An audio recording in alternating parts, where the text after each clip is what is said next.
Welcome into a Christmas Eve edition of Inside Carolina Roundtable. I'm Tommy Ashley, sponsored by Johnny T-Shirt and Congruity. That's Jason Staples. That's Taylor Vippolis. Buck Sanders here. We hope to have the elusive Don Callahan, the busiest man on Inside Carolina these last few days. Buck, I'll come to you first. We were talking about Don off the air, and I'm going to talk him until he appears on this show. But it has been hectic covering roster management for North Carolina over the last few days and for Inside Carolina. Don, of course, with the aid of Ben Sherman leading that charge there. It seems quieter, but it's not really quieter in Chapel Hill, Buck. Probably a little like a duck going across a pond. Looks smooth on the water, but paddling like hell underneath. To be honest with you, I'll be glad for Don to join the show because I'd like to interview him because he tells me nothing. I sign his paychecks, and yet he gives me no information whatsoever. So I look forward to being able to ask Don some questions. I'm texting him right now and telling him that Buck giving you hell. So you better come on. Well, if I'm lying, I'm dying. So let's hope I'm lying. In any event, certainly there's a lot going on in Chapel Hill. The portal has been jumping, with the commits that have been falling one after another over the last week or so. I'm interested in this next round of portal recruits because I'm thinking that the first wave, I think we're probably, and if Don were here, I would ask him, but he's not. So, but I would think the first wave were probably mostly players that the previous staff had identified that they were interested in for various reasons. The one thing probably that benefited North Carolina in getting those players was Belichick. And I think that it made it easier. I think they probably got a higher percentage of those players because of the coaching change. Not that they wouldn't have come to North Carolina without it, but I think it's probably a pretty good bet that the fact that Belichick got all that publicity, Pat McAfee, this is Jason's hero, all that other publicity that he got from the ESPN folks and elsewhere probably impacted the decisions of some of those players. But this next round, I think, will be more players that Belichick himself and those close to him have identified that they might be interested in. And plus, guys that are in the playoffs, once their playoff season is over with, they've got 5 days to jump into the portal. So there'll be some players on higher caliber teams where the backups are going to be players that you might want to have. So I think that's kind of my summation of where we stand right today until I get to interview the elusive Don Callahan. We are still we're in the bush hunting for the elusive Don Callahan. Taylor, I'm going to come to you, but I'm going to throw this up. Isn't this Don's dead period? Well, look, you see this cup? It says there is no off season, but we need to send Don multiple versions of that. Taylor, get in here. Talk about what you've been up to the last little bit and what you think of what's been going on in Chapel Hill.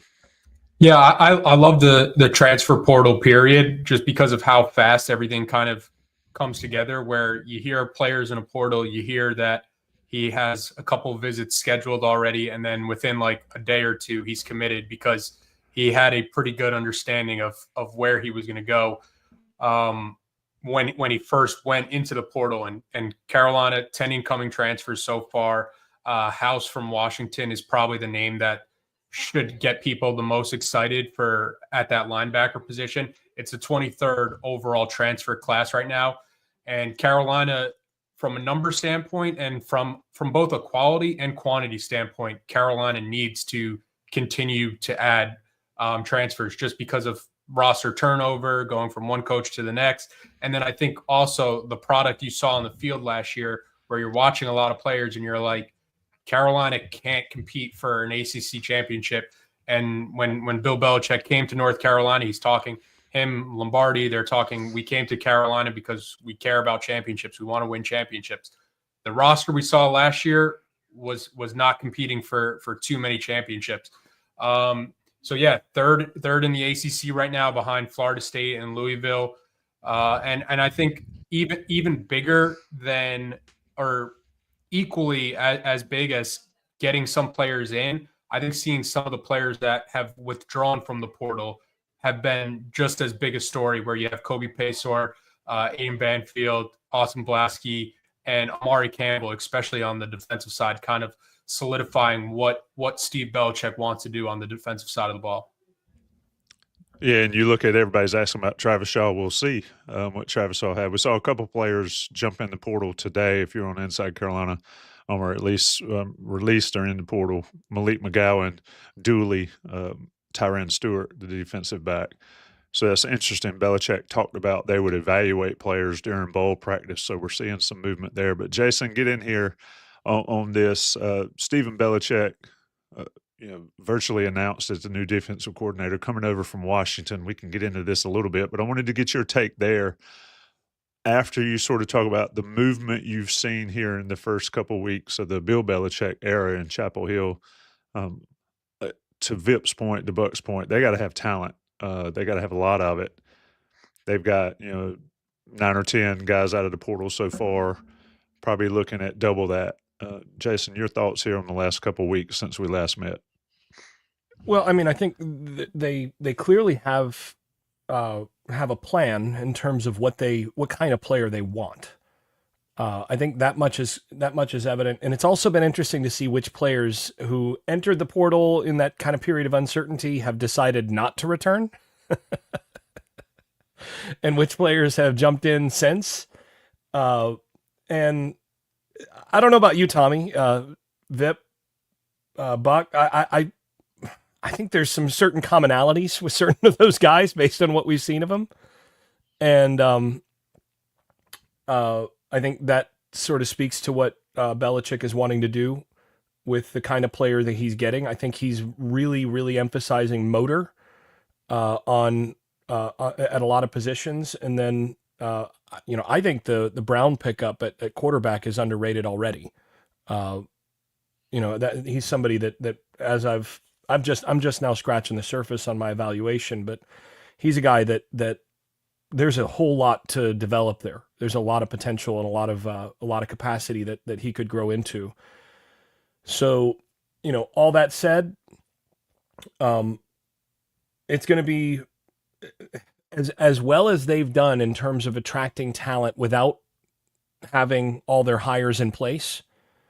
It's going to be interesting to see what happens once they actually have those pieces in place. And the other thing is that, based on some of the people that I've heard from and all of that, there are a couple of the playoff teams where there are a number of teams that are active in the portal right now that are expecting quite a few starters from a couple of those playoff teams to hit, and a couple of the teams actually that lost this last week are expected to have a number of starters hit the market. And it's going to be interesting to see how competitive Carolina is for some of those guys, because that's the kind of guy that a starter on a playoff team. That's the kind of guy that Carolina's going to try to swim in those waters at this point with the new staff that they're hiring. It'll be interesting to see how much traction they have with that group. Yeah, it's interesting. We'll see. But Buck, I've got something for you. Hold, please. Let me see if I can figure this out without screwing it up. Merry Yes, Don. Christmas. Merry Christmas. Buck Sanders, you have Buck, the you don't floor seem to so thrilled. interview. You need to My Don! day is made. My day Don! is made, dog. I know him. I know him. It's Don Callahan, folks. Buck, you've got the first question. How's everyone doing? We're good. You're in the hot seat, buddy. I told you. Yeah, I'm going to interview you, Don. Oh no. Because famously, as much as Don loves me, and he does, I'm convinced that he loves me. He tells me nothing. Getting information about recruiting at UNC, I have to go elsewhere outside my own payroll to get the information. It's This hot, is isn't a it, Don? perfect opportunity to. People think this is a joke. It's not a joke. No, not at all. That's because Buck won't So- call me. I won't Don's call in the you. hot seat. This Seriously. is hilarious. Uh, 361 people seeing Don squirm right in the middle. Biggest screen. Don's not squirming at me. He's very used to ghosting me. So it's not a problem for him. But I want to ask you, so how much influence did the previous staff have on the portal commitments that we've seen commit to North Carolina already, for the most part? Of the 10 people, how much influence did the previous staff have, and how much influence do you think will come to bear from other places going forward? Do you understand where I'm coming from there? Well, maybe at the end of that question, but the beginning, really, I think not that much. I think they obviously did a lot of legwork and had all of the boards, all of the information, all ready to go. I mean, they were ready to host people immediately.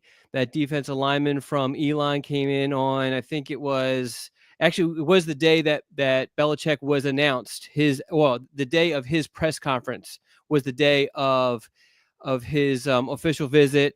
They had that Mel Cart defensive end from Delaware who came in that Friday. So this is just, within 48 hours of Belichick being named the head coach, UNC was bringing official visits, and obviously that was all kind of put together and prepared by the prior staff. And when I say prior staff, I mean Pat Sudis and his guys.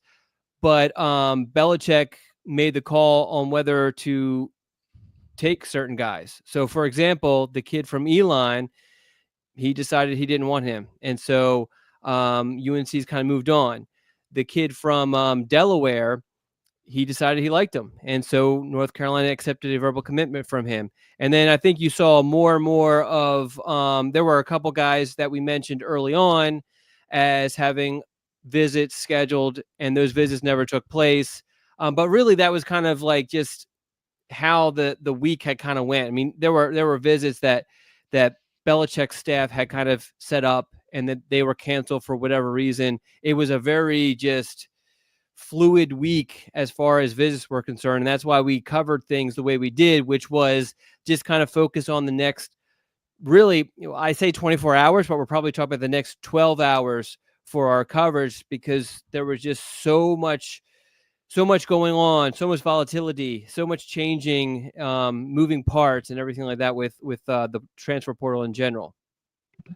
Follow-up question. Obviously Belichick and Lombardi, I'm sure they're quick studies, at that level of intellect and football IQ to figure these things out.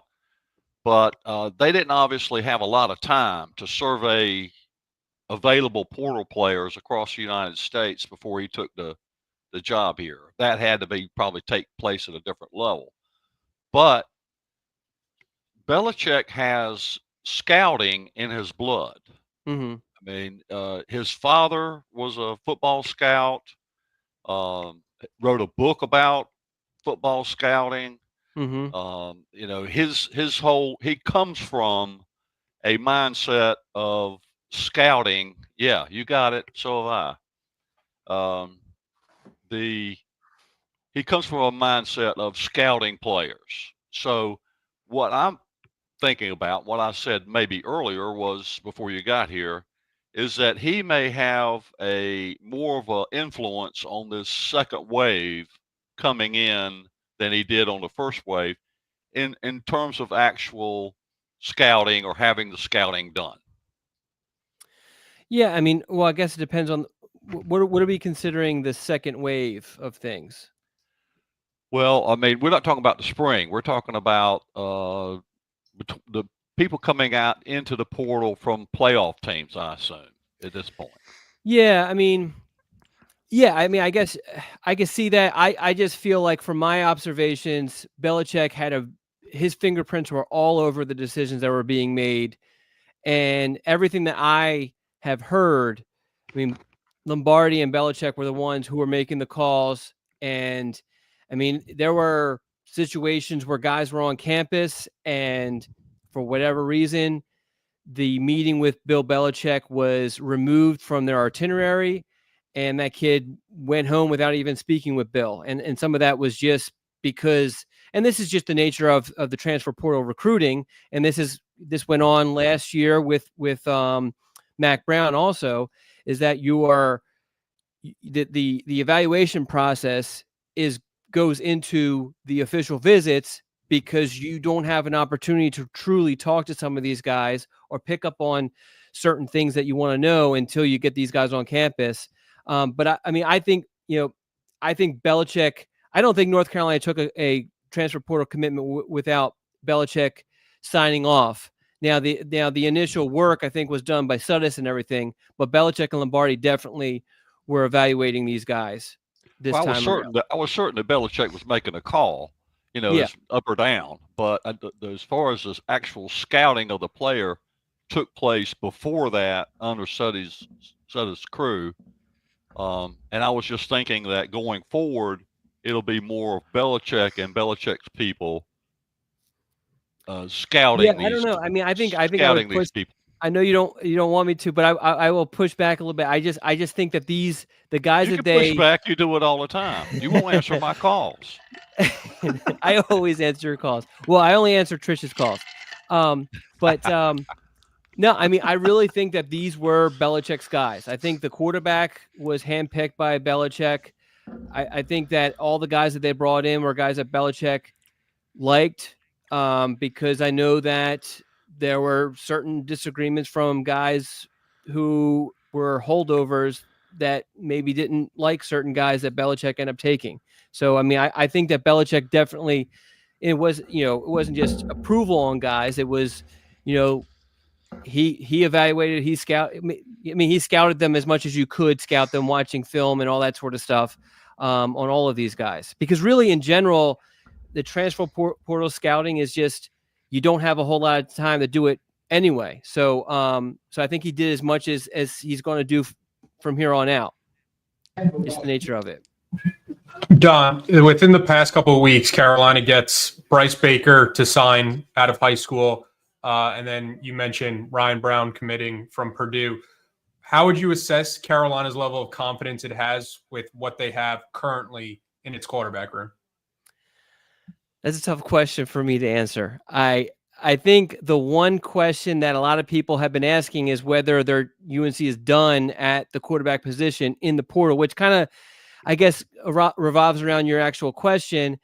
And one, I mean, it's so hard to get a grasp on what Belichick is thinking, to be honest. So I gotta throw that caveat out there.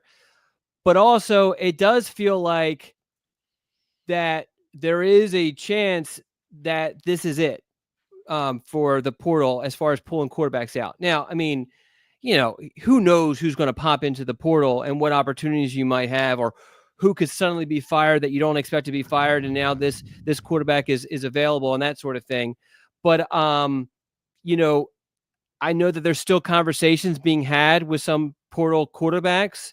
None of them, to my understanding, are to the point where UNC is truly targeting a guy. But as I've said, and I'll continue to say, is that this stuff changes rapidly. And so, I mean, Ryan Browne, when he committed, or right before he committed, was a guy who I had heard about from a couple of different people, but I was not expecting to commit when he did, especially since they had another quarterback on campus at that time. And so, so yeah, this stuff is just it moves rapidly and subject to change at any moment. Yeah, it's definitely fluid, and always, this time of year, North Carolina needs a lot of players. But from your sense of covering this stuff, how many? I think there's 10 portal commitments thus far, if my math is correct, which don't hold me to it. How many do you think, somebody in the chat said they're used to playing with 53. Well, that's not going to happen. Obviously, you can have 85 to 105. But how many portal guys do you think are realistic for this staff at this point in the game? Buck mentions the second wave. You've got all these playoff teams. You got bowl teams that have yet to play that guys can portal. You have the spring portal at some point after that. How many total do you think's realistically ballpark number of new guys that we could see trot out there in August? Yeah, I don't even know. I have no idea. I just don't. And some of that is there's so many variables. A lot of it depends on how many guys they end up kind of losing. I mean, I think right before I hopped on here, there were some rumors about additional guys popping into the portal. There's a chance after the bowl game that additional guys pop in the portal, and that leaves some more needs that will need to be addressed.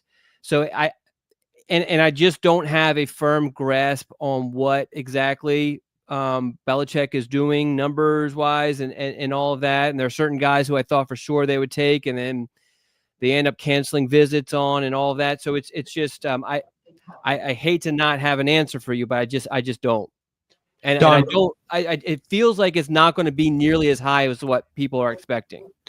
Don, when you've been talking to recruits, how much of a hurdle has it been for them when they're talking to Carolina that right now they have Bill Belichick in place, Lombardi in place as the GM, but outside of that, there really is no staff and there's no really understanding of who's going to be their position coach for the next 4 or 5 years? You know what? Now, keep in mind, I've been talking for the most part, other than Bryce Baker and then Austin Alexander. Most of my conversations, and I guess I've still been kind of keeping up with the signees, but most of my conversations are with transfer portal kids, and it really has surprised me how, it really seems like not that big of an issue for them. The running back Waymon Jordan, the JUCO running back. I know he's not a portal kid, but kind of, for all intents and purposes, limited eligibility, all that sort of stuff, comes in and should be an impact player right away. So it kind of fits that sort of description of a portal guy. And, he mentioned how knowing the offensive coordinator, knowing the running back coach, knowing the head coach is important to him. There's a quote in the story that I ran today on that. And so I asked him, I said, well, what has North Carolina kind of told you about these things? And he said, well, kind of gave me a hint of just where they're at, but didn't really name any names. And it didn't seem to bother him that much. So, which has been really interesting to me. But then again, maybe they're not telling me everything. And, I haven't talked to all the portal guys who have committed because it's just the nature of the portal where they're not all that willing to do interviews as high school kids are. But I have not come across a situation where a kid has been like, man, I don't know who's my position coach. And that bothers me, which definitely surprises me that hasn't been an issue yet. I think the fact that, Belichick's reputation just kind of eases any sort of pains whatsoever because they feel like he's going to make the right hires at those spots. Anybody have anything? Buck, you got anything left for Don before I let him go? I know he's the most important man in the universe right now, so I'm going to let him get about his tasks. because it's all good for inside Carolina. So Don, I have a question. Sure. Are we going to get a Christmas Eve and a Christmas Day scoop? ha. As of right now, no. But I mean, I literally the one I posted this morning. I didn't plan on doing one this morning, but for some reason I kept on having a dream about the little tidbits I had in my head and putting it together in a scoop. And so I woke up this morning and put together a scoop. So you never know. Maybe the same thing. Maybe instead of sugar plums and dancing in my head, I have recruits and intel that kind of pops up to me, and then I have to write a scoop. So you never know. All right, that sounds like a tease. Last question for me before I let you get out of here. When you do talk to portal guys more than high school guys, or anybody you talk to these days, how much does the money factor? Have you ever heard guys talk about money factor when you're interviewing them? So just out of curiosity. it's still a little bit taboo, but it's becoming. There have been times recently where a kid will kind of say something about NIL or money or whatever and be like, hey, can you scratch that? I don't know if I should be talking about that.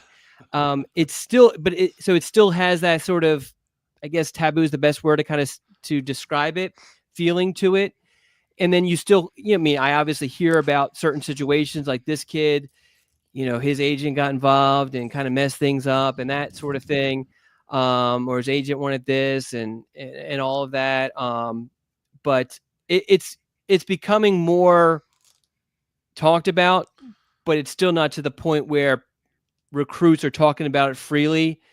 And I still think there's some guys who aren't getting money, so there's that. But there obviously most guys are, and I don't know how much of a factor it is truly with some of these guys, really, because some of these guys, North Carolina wasn't really competing against a whole lot of like heavyweights, so to speak, but it's becoming more prevalent. I expect in a year it'll be much more commonly talked about and we'll be able to talk a little bit more about it, but it's still kind of kept kind of behind the curtain a little bit by recruits.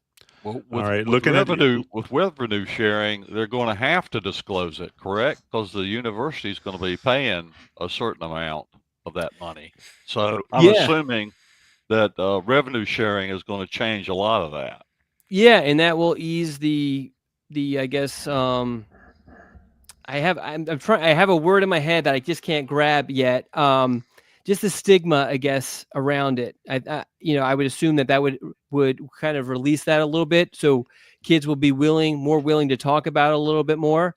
So yeah, and I just think over time, give it a year, and I think it's going to be talked about even more. And then, the other thing that I've dealt with a lot more this year than I did last year was just talking to agents. Now, I don't know how much they're going to be willing to kind of share, but I imagine there are certain things that putting it out there will help them and help their clients in the long run. So I can imagine that becoming a factor and making it more talked about even more. Jason's got a question for you. While Jason's asking your question and you're thinking about your answer and giving your answer, I want you to look around the room, Buck, Jason, Taylor, and me. How much money could we make in NIL in the college landscape? That's your last question, but Jason's got one for you. Go, Jason. Yeah, and I've actually got one thing also for once Don's all done. But one thing I'm curious about is just in terms of the sort of scuttlebutt that has gotten to you, and I'm not sure how much you're actually able to discuss this, but as much as you're able, what have you sort of discerned about some of the types of decisions that they've made in terms of this some of this is just feel in terms of the kinds of players that were targeted under the Mac Browne regime and the types of decisions that are being made under Belichick. I've got already some sort of from the outside, some sense of a little bit of difference there, but I'm curious about what your thought is with more information.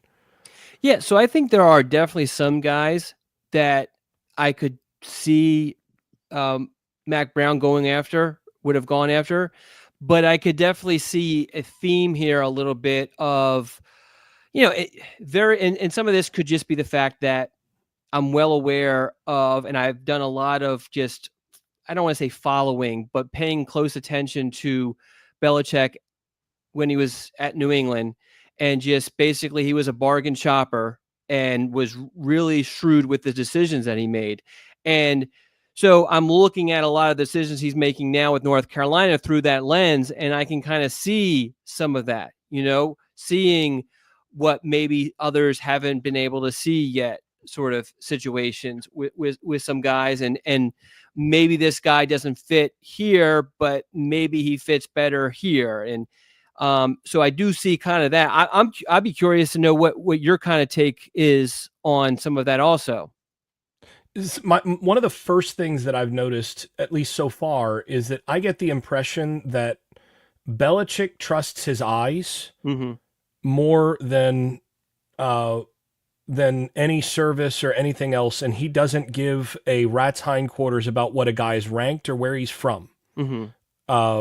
And some of that is already, again, looking at his track record from the NFL and the number of guys from like Ivy League places and different things lacrosse, various things that he would go and find. But I'm looking, for example, at Browne as the quarterback evaluation, and when I went and I looked at Browne, I was like, why is he ranked 33rd? Because my eyes tell me that he should be above. I mean, I've not evaluated every player above him, but all but maybe 2 or 3 of the guys above him on the list of the 24/7 transfer portal rankings at the quarterback position, I would have below him, just based on my eyes. So I got a question for you on that, because I have a theory, and I have not had a whole lot of time to really dive into film or anything, just because of the week I've had with the transfer portal. But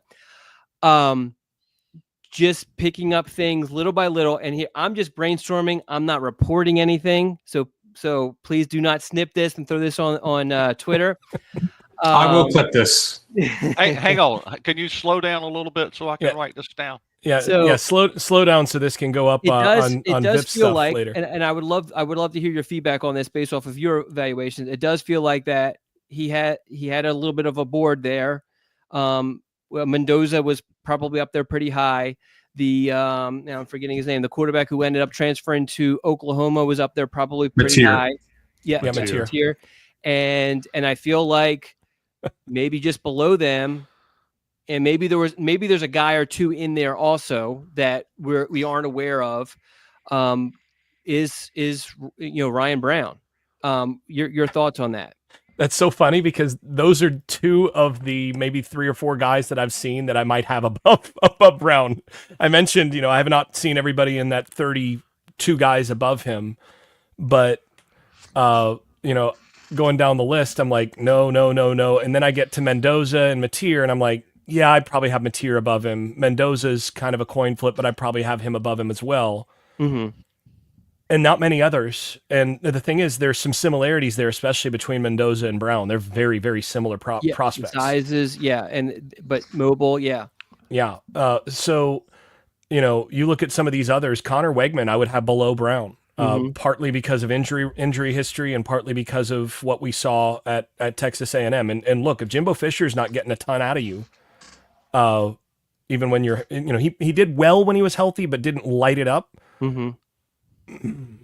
Fisher gets a lot out of his quarterbacks. You can say a lot else about him, but he gets a lot out of his quarterbacks. Mensah, I've heard different things in terms of just locker room questions. I've never been super blown away by Mensah.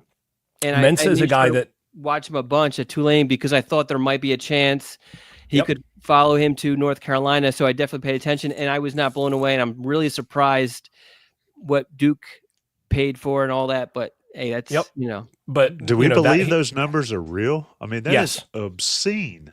Yes, I believe those numbers are real, based on some of the things that I've heard from the transfer portal in terms of other things, and some of these cases where I know for a fact what this player got paid or is getting paid. Yeah, I believe those numbers are probably in the ballpark. Jeez. Jackson Arnold is up there above Browne. There is no way I would have him above Browne. And so I look at this and I see with Browne the reasons that I'm guessing Belichick went after him. In the little bits of stuff that I saw on in what he did at Purdue, in his limited exposure at Purdue, number one, he's 6. The frame is there, and for Belichick that matters. Mm-hmm. He's always believed in that, when possible. But secondly, he's a 4.5 guy. Yeah. Like he probably runs. I mean, his huddle claims 4.49 from high school. He's probably a legit 4.5, like mid to high 4.5 guy. He can move. I'm not saying this is who he is as a overall prospect, but you're talking about like Josh Allen type frame and speed kind of combination in terms of just that toolishness. And then he got rid of the football quickly when he had the ball in the pocket. Mm-hmm. Those three things alone, that's going to get Belichick's attention. And then you add, he's got, plus level arm strength, went 14-1 in Florida's top division, which is good football. And, as a high schooler, and, his dad played in the NFL. So now you've got all of those little factors. And for Bill, that's going to be one of those things where a dad who played in the NFL for a quarterback especially is going to matter, because that's going to tell you about what kind of exposure he's had to hard work and the culture of playing at a top level. So those are all things that I look at and I go, yeah, this looks like the kind of thing that Belichick is going to go through the tape of every one of these guys. And I'm looking at this list. The number 2 guy on the 24/7 list is Luke Kromenhoek, who's transferring out of Florida State. Yeah. Another one I wasn't too thrilled about, but I'm baffled at why he's number 2. Yeah. I mean, it's not even like if it came between him and Browne, we're talking about like 2 or 3 tiers removed. Yeah. Because Kromenhoek doesn't have a clock. He stands in and his pressure to sack ratio this year when he did play was around 45%, which is, usually above 15% is bad. 45% was the worst in the country by 15%. Like if you don't improve your clock, you're never going to be a good quarterback. And that's hard to improve at this level. So, I look at that as an example. I look at the defensive end from Delaware, who I saw his stuff and I really liked because of the motor and because of the get off at his size and frame, and what he could play a little bit of inside, 4 technique in a pinch. He could play 5. He can play out, and with that motor, he's going to play a lot. This looks like and sure enough, that's the kind of guy that Belichick goes out and offers. So I'm just seeing a lot of, he doesn't care about what the rankings are. He's trusting his eyes. And I do think that with Mac Browne, there was a tendency to, even going back to Texas days and so on, one of the critiques of Mac Browne was, he's going to bring in a bunch of 5 stars. And is that bad? Well, 5 stars tend to do better than in the long haul. But Belichick just does not care about those numbers. He thinks his evaluation sense is better than the people who are evaluating for the services. And I think that stood out so far in who he's taken. Yeah, no, I 100% agree. And I think a lot of people think of Tom Brady and think of this Super Bowl winning quarterback, but maybe they're not old enough. Well, everyone except for Taylor. I don't know how old Jason is, but should remember that there was a time that people were like, what are you doing trading away Drew Bledsoe, number 1 pick overall, however many years before that, for a 6th-round draft pick? And this was an issue for a couple of seasons. Yeah. Well, I mean, what's the college equivalent to a 6th-round draft pick? A kid from Purdue? Maybe. So I'm not saying he's Tom Brady by any stretch of the imagination, but just the not giving a damn, which is what Jason's kind of getting to, and just kind of trusting his process. It's kind of there's some parallels there. Yeah, I do remember actually having fights with people about Tom Brady and saying, I thought Brady was one of the best quarterbacks in that draft, and we're gonna have to go to the tape. We're gonna have to. That sounds like revision this history. I've got guys from high school. We used to play NCAA football after film on Saturday. And I played a lot with Michigan in those days, and Michigan's starter was Drew Henson on the 99 former Yankee NCAA. And what I would do every time I would get with Michigan is I would immediately sub Brady in, because I was like, I think Brady's awesome. So well, I mean, maybe you were one of the ones that saw it, but I think if Belichick thought that Brady was going to be, what he turned out to be, he probably would have drafted him a little bit sooner. For me, it was just I always liked Brady's just sort of pocket sense and how quickly he got the ball out at Michigan. I loved it. Yeah, I didn't know he'd become what he became. Yeah. When you said Ryan Browne with getting rid of the ball quickly, that's the first thing I thought about with Brady, was getting the ball out quickly. And I think the benefit that Belichick had with Brady is that he had 2 or 3 years of watching him in practice. So his thorough evaluation of him, whereas, obviously not the case with Ryan Browne, but kind of bringing it back, if we are on this, if we are correct in what we're saying here, then there's a very real possibility that UNC is done at quarterback in the portal, at least, barring something crazy happening, and that Belichick feels pretty comfortable with kind of riding it out and seeing what happens with the guys currently on scholarship, especially when you have, Bryce Baker, who I think super highly of. Big time prospect. Yes. I don't think, I wouldn't want to play him this season. And, I was actually talking to his dad this morning. I don't think they want him necessarily to play this season, although they would love it. But yeah, I think he's an absolute stud to me, and definitely should. I expect him to make the same sort of impact as Sam and some guy named Drake. Some guy named Drake. May. That guy, yeah. I don't. Too much eggnog, Don. Come on, speaking man. preliminarily right now, and people will clip this if I'm wrong, but I honestly don't think that the quarterback room, even if they stand pat right now, I don't think the quarterback room is worse going into 2025. I guess it'll be going into next season than it was coming into this season. And in a lot of ways, I think there's higher upside on the quarterback room now than there was coming into this season. Yeah, already. If they don't add anybody else, and they may. Yeah, and there's a lot of debate, I think, when it comes to these rankings and the transfer portal, but we could all agree Air Noland is as good a quarterback name as it gets, right? Oh my gosh! I know it's a Disney what movie about in the making. Fluff Bothwell?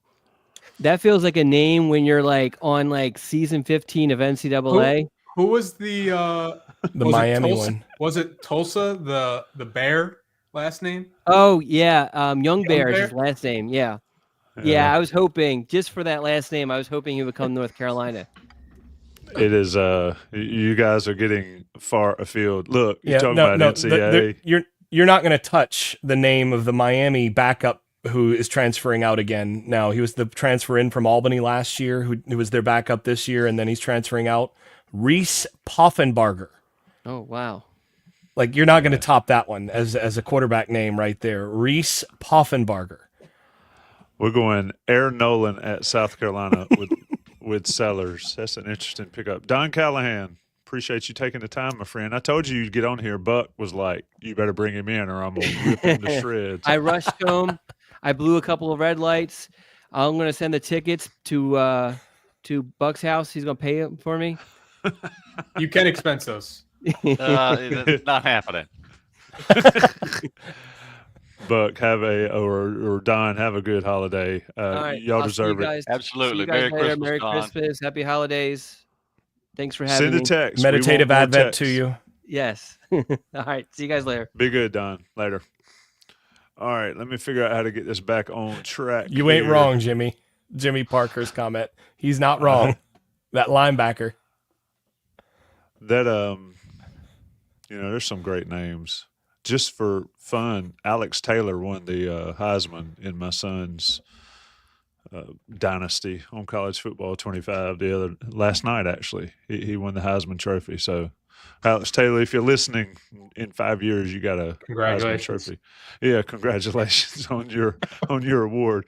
Take a second and talk about Johnny T-shirt and JohnnyT-shirt.com. They're not going to be able to get it to you before Christmas on Wednesday. You can go see them on Franklin Street, and you can go see them online. They have great sales all the time. Plenty of hoodies. If you want to cut sleeves off, they're so cheap you can do that. If you want to get anything you need as far as Carolina gear, it's at Johnny T-shirt and JohnnyT-shirt.com. Support local. That's what we try to do. National guys pay the bills. We've got 600 people in the live chat. Going to come back and try to answer some of these questions. You boys are rolling in the chat. So I'm trying to keep up. Thank God we got rid of the bots. I found a way to do that, or it would be quite interesting. The K is not silent. Johnny T-shirt also added the short sleeve Carolina football hoodies They did. They've got everything. and the Chapel Bill shirts. Cannot go wrong with Johnny T-shirt. All right, Buck Sanders. What did you think of that? What did you think of all this with Don Callahan bringing the heat in there and inside Carolina rolling? What is it like to be the president of just such a great company and the owner? Not only are you a client, you're the owner of such a great group of you got Vip right there. You got Jason. I'm bringing up the rear. I've been told I don't know a lot, so it's fun to be at the bottom. But then you got Don Callahan just doing it all. What's it like, Buck? You know, it's interesting. I don't know how else to put it, but the growth of Inside Carolina has been completely organic from the beginning. We just add a piece and add a piece and add someone else.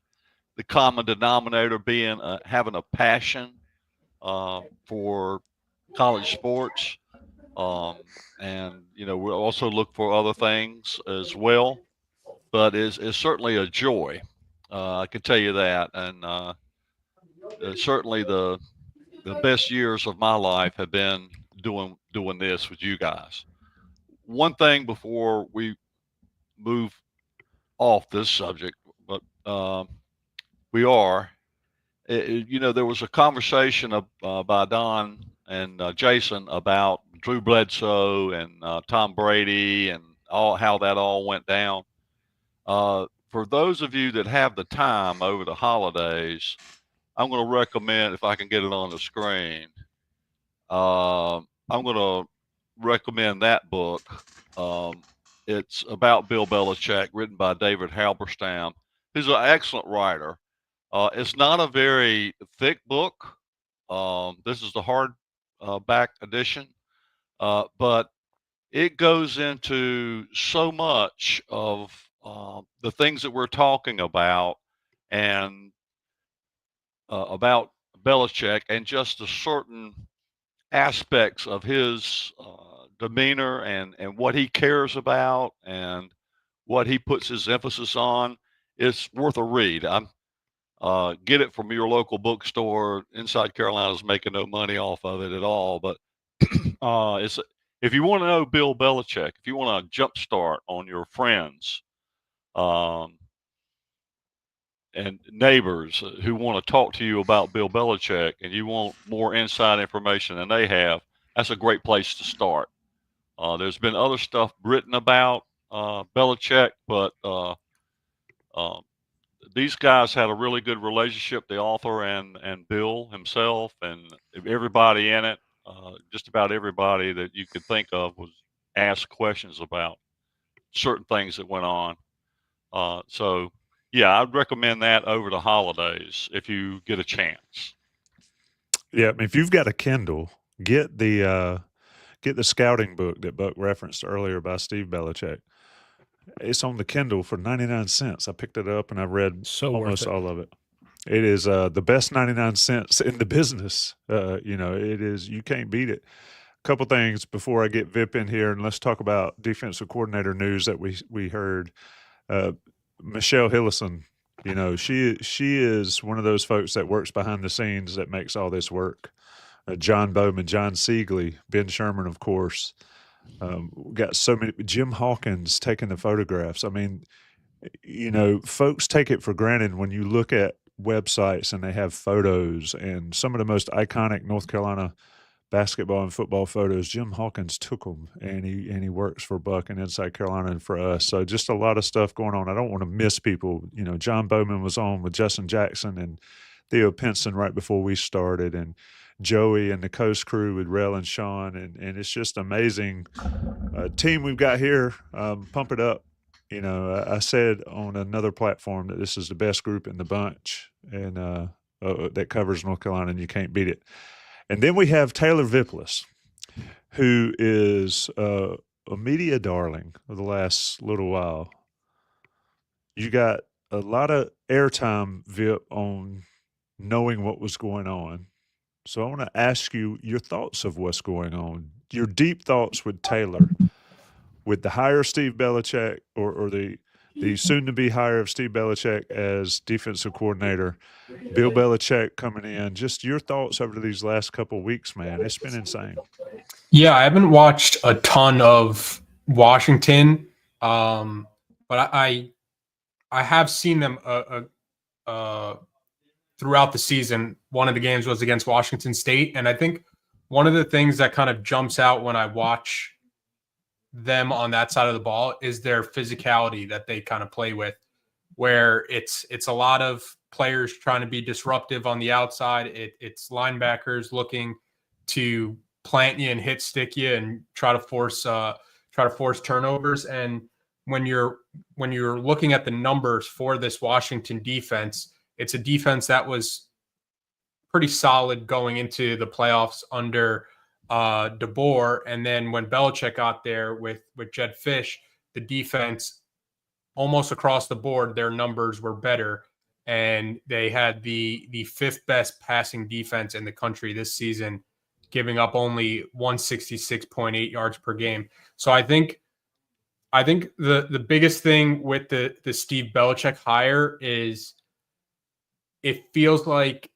a physical brand of defense should be coming to Carolina, which is really all fans in Chapel Hill have been asking for, to have a defense that plays with their hair on fire, that knows where to be, that wants to put you on the ground. So I think that's what's got me the most excited, that Carolina could be putting together a pretty respectable defense. Jason, get in here on your thoughts on the hire. We laugh about a physical brand of football coming to Chapel Hill. That's the thing, and it's going to be a thing. But your thoughts on the hire? I don't think it was any secret that this was going to happen. I think one bit of news that we saw on one of those tweets is that should be Washington did not expect any other coaching changes. We'll see about how that goes, but obviously Belichick as defensive coordinator, your thoughts? Again, this was something that we all talked about when he took the job. I mean, this is not surprising.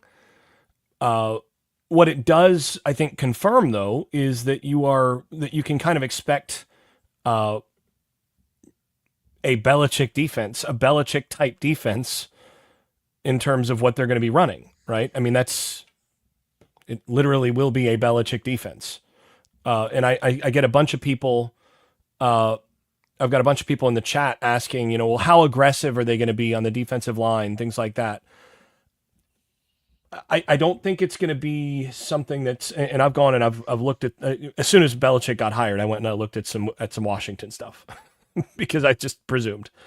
I didn't see a ton of defensive line, turn the defensive line loose, and defensive line is just going to create a ton of havoc. That was not the defense that they ran. I also, with that Washington team, saw a team that defensively didn't have a bunch of horses, right? I mean, that was not a team that was a bunch of SEC, top shelf SEC, Alabama, Auburn, Georgia defensive linemen. It's not what you're seeing from them. So what I did see is sort of your typical Belichick flexibility, in terms of what they ran. They ran a lot of different stuff, and they're flexible in terms of how they're gonna implement their personnel. They ran some odd, they ran some even, they dropped 8, they rushed 6, and it was just not entirely predictable based on, down and distance, which is, I think, what you're going to see. In terms of the aggressiveness in all of this, Washington's havoc rate this season against Power 5, or against, I guess, Power 4 now is what it's called. Against Power 4, their havoc rate, which is the rate of production against or of sacks, fumbles, batted balls, that sort of thing, it was 97th in the country. So it's not super high. They didn't produce a ton of havoc. They also gave up about 4.7 yards per carry on the season against Power 4 competition, which is not great. But again, I think we have to caveat that they lost like 8 guys off of that national title game reaching defense from last year, and they just didn't have a bunch of guys on that roster on the defensive line. What they did do a really good job of is not giving up a bunch of big plays, and they did a pretty good job of getting off the field in terms of getting actual third down stops and things like that. And I think that's what you're going to find with Steve Belichick and Bill, sort of watching over his shoulder on this. You're going to find a defense that's going to be flexible and that is not going to be one brand of thing where, Carolina the last 2 years went from bend and don't break and don't allow anything over the top, going to, really just play this kind of safe style of defense, to Minister of Mayhem as the brand. And with what you're going to see from Belichick, I think it's going to be much more of,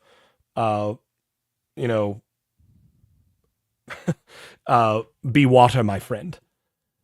It's that, right? You put water into the cup, it becomes the cup. You put water into the teacup, it becomes the teacup. Be water, my friend. That's the kind of approach that they're going to take. It's not going to be one thing that they do of, we're going to bring pressure above all else, or we're going to, protect this above all else.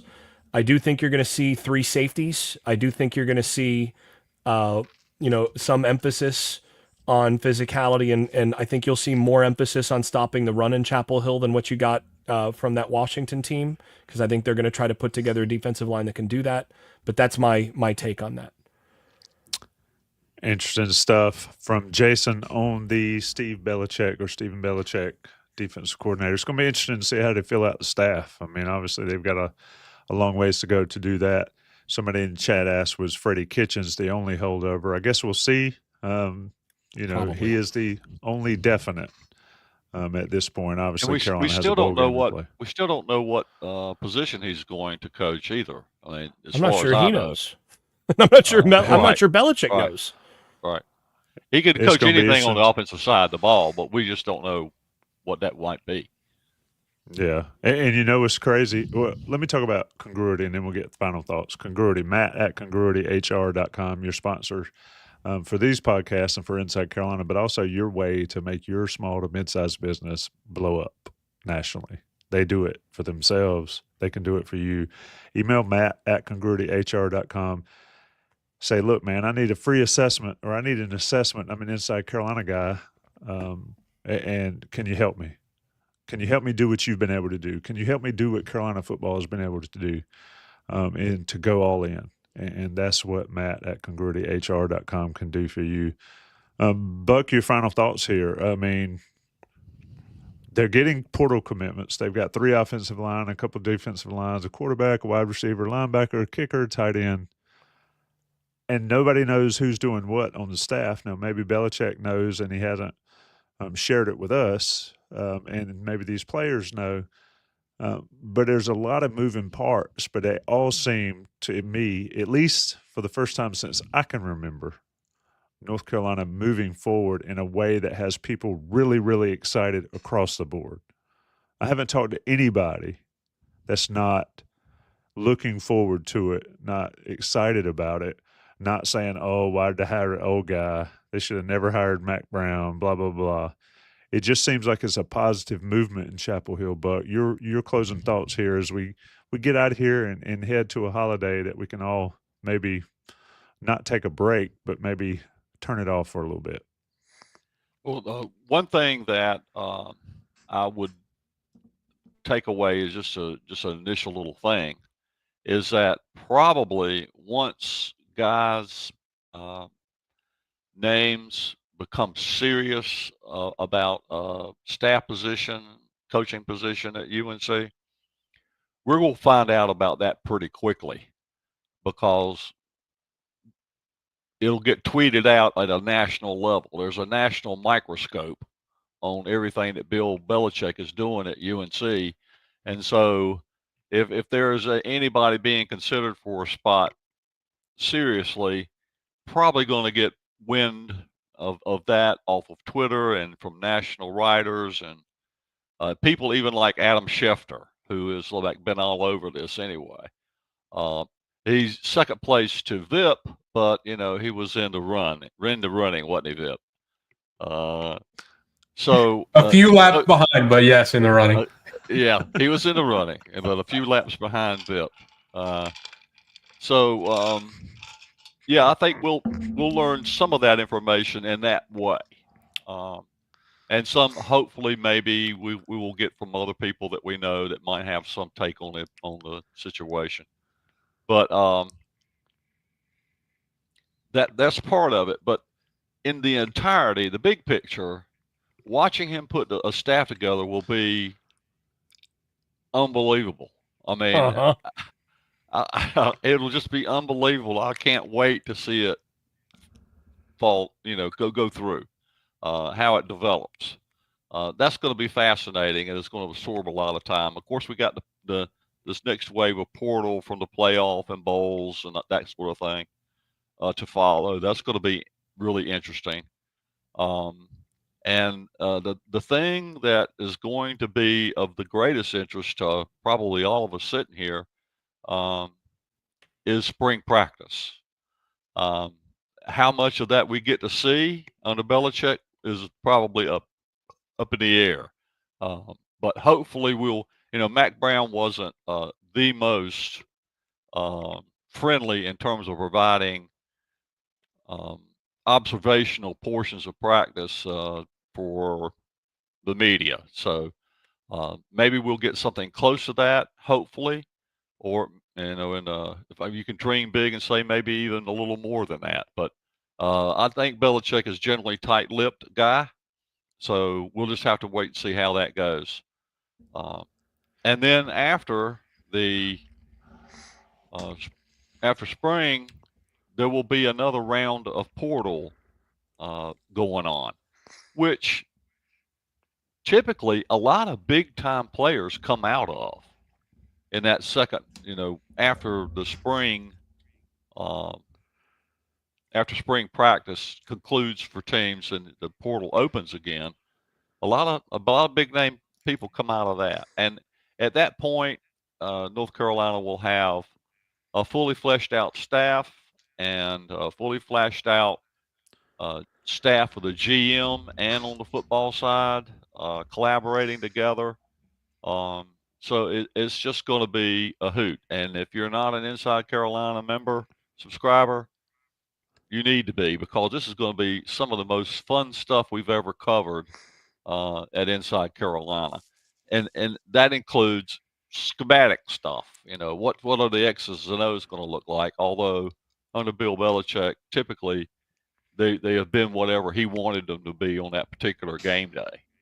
So it's a little harder to do that in fun college, but he may not be able to do that. You're right, and I think he would modify his approach there, but or do they'll less be flexible. of it. Yeah. The thing that we know, there's several things we know about what Belichick is going to do schematically. One is he's going to attack the middle of the field and defend the middle of the field as much as he can. We know that. He's going to build his team inside out, and he's going to play football inside out. You've talked about this, Buck. It's what he does. And then secondly, he's going to be super, super flexible from there. He just does not believe in getting pigeonholed into doing one thing. He believes you've got to have counters on both sides of the football. So real simple. Those two things we know he's going to do. I would add a third. I would say the focus on how and where the flexibility comes into focus is he is going to try to take away what the other team does the best, whatever they're great Make him at. beat you left-handed. That's going to be that's typical straight up Bill Belichick. Make them do something they don't want to do, and that is what creates the flexibility, right? Week to week. One team's great at running the ball, he wants to take that away. One team's great at throwing the ball, he wants to take that away. Whatever the team he's facing is good at, he's going to come up with a strategy specifically to defeat that. So that's part of that flexibility built in, is he's going after the opposing team's strength. Vip, get in here. Closing thoughts. I mean, you're close to it. It is amazing to me to see the amount of publicity North Carolina's gotten over the last 2-3 weeks. I mean, Buck will agree with me. If you told me Carolina football was at the tip of every national pundit's tongue, I'd have thought you were nuts. And yet here we are, still are. Vip, your closing thoughts on this one before we get out of here before the holidays.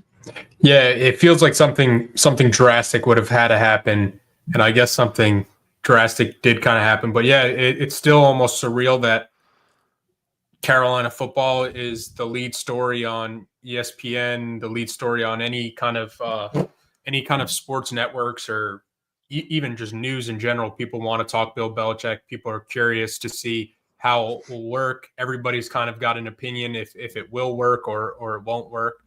But yeah, the excitement that's kind of building up to that TCU game is going to be unbelievable. And really, really, whether you think it will work or you don't think it will work, we're going to find out. We're going to find out pretty quickly, I think. And Carolina is a school that can take this risk. When you're talking about bringing in one of the best football minds who maybe might not be as wanted by NFL teams right now, and has to come down to the college level. Like North Carolina isn't a Tennessee where they could go out and have their pick of any Power 4 head coach and get them to come to UNC. So you do have to get a little creative, and it was an interesting route in how they kind of got to Bill Belichick, but they did get here, and excited to see how it kind of plays out. Yeah, it's going to go down in a blaze of glory, either for Carolina fans or for other fans. But one thing it's going to be a blaze, and it's going to be. It ain't going to be boring. It ain't going to be boring, and there's not going to be an off season at Inside Carolina, and we'll be right here doing it. Jason Staples, Buck Sanders, Taylor Vippolis, I'm Tommy Ashley. Shout out to Don Callahan for joining us. Don's been just stupid busy. I mean, folks screaming and hollering, wanting updates and all, and that's awesome that people want it, but so much work goes into this stuff, and shout out to everybody behind the scenes that do it as well. Shout out to everybody, almost 600 that have been in here for over an hour. Taylor Vippolis and Joel Berry will get together to talk Carolina basketball at some point this week. There's a big day on Wednesday for a lot of folks, and so everybody needs to have a nice day on there. There is a bowl game. Carolina plays UConn in the Fenway Bowl. It feels like an afterthought, but it is not. I was just going to say it's an afterthought at this point. You said that, and I had to take a step back to be like, oh my God, there is still a bowl game. Joey sent me a note and said, are we doing a pregame show? And I was like, What yeah. game? What game? It's incredible the amount of oxygen that this hire and this situation for North Carolina football has taken up. But yes, there will be an Inside Carolina Live at 8:00 a.m. on Saturday. from 8 to 10 before they kick off against UConn in Fenway Park. It's bizarre, but it's happening, folks. Stay tuned to Inside Carolina. Stay tuned to Johnny T-shirt and Congruity for all your needs, both small business and for your swag. Wait for your text. I'm sure we'll get some over the next few weeks. Stay tuned for another Inside Carolina Roundtable when we get back to it. Everybody stay safe. Everybody have a Merry Christmas and a Happy Holiday. Enjoy the family. Turn off the TV. Turn off Inside Carolina. And get don't do to that. the family stuff. Well, no, keep your phone on, but enjoy No, they can your catch up with holiday. us. They can catch up with Yeah. us. It'll be fine. That'll just double things after. Yeah. Buck Sanders says, don't turn it off. Never turn it off. There is no off season. Enjoyed it, fellas.